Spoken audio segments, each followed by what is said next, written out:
One of the most common conditions I treat is back pain. Back pain ആർക്ക് വേണമെങ്കിൽ വരാം, എല്ലാം പ്രായത്തിൽ വരാൻ, ഏത് സമയത്താണ് നമ്മൾ ഡോക്ടറിനെ കാണേണ്ടത്. സാധാരണ നമ്മുടെ ലൈഫിൽ ഇപ്പം വലിയൊരു ഭാരം പൊക്കിയാലോ അല്ലെങ്കിൽ നമ്മൾ ഓവർ വർക്ക് ചെയ്താലോ ഒരു കൂടുതൽ നമ്മൾ സ്പോർട്സ് കളിക്കുമ്പോൾ ബാക്ക് പെയിൻ വരാം. പക്ഷേ ഇതിനെല്ലാത്തിനും ഡോക്ടറിനെ കാണണമെന്ന് ആവശ്യമില്ല. നമ്മൾ കുറച്ച് റെസ്റ്റ് എടുത്താൽ അല്ലെങ്കിൽ ബാം തട്ടിയാൽ നമുക്ക് ഈ പെയിനൊക്കെ പോകാറുണ്ട്. പക്ഷേ ചില പെയിൻസ് വിട്ട് മാറില്ല. 2 ആഴ്ച അല്ലെങ്കിൽ 3 ആഴ്ച കണ്ടിന്യൂസ് ആയിട്ട് ബാക്ക് പെയിൻ നിൽക്കാം. പക്ഷേ ഇതിൻ്റെ ഒപ്പം തന്നെ ഈ ബാക്കിന് കാലിലോട്ട് വേദന ഇറങ്ങാം.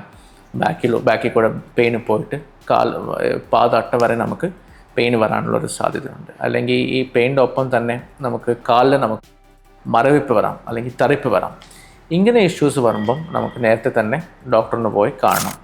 കാരണം ഇങ്ങനെ പെയിൻ വരുമ്പം നമുക്ക് സ്ലിപ്പ് ഡിസ്ക്, അതായത് ലംബാർ ഡിസ്ക് പ്രൊലാപ്സ് എന്ന് പറയുന്ന ഒരു അസുഖം ഉണ്ടാവാൻ സാധ്യതയുണ്ട്.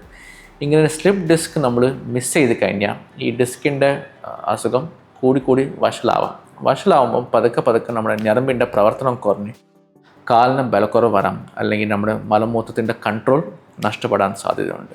ഇങ്ങനെ പല പേഷ്യൻസ് ഞാൻ കണ്ടിട്ടുണ്ട്. മാസങ്ങളോളം അല്ലെങ്കിൽ 6 months 1 year back pain treat ചെയ്യാതെ ഇങ്ങനെ കുറേ അല്ലാതെ ചികിത്സ, നമുക്ക് ആയുർവേദ ട്രീറ്റ്മെൻറ്റ് അല്ലെങ്കിൽ മസാജ് ഇതൊക്കെ ചെയ്ത് ഇങ്ങനെ ഒരു തട്ടിപ്പോയിങ്ങനെ കൊണ്ടുപോകും.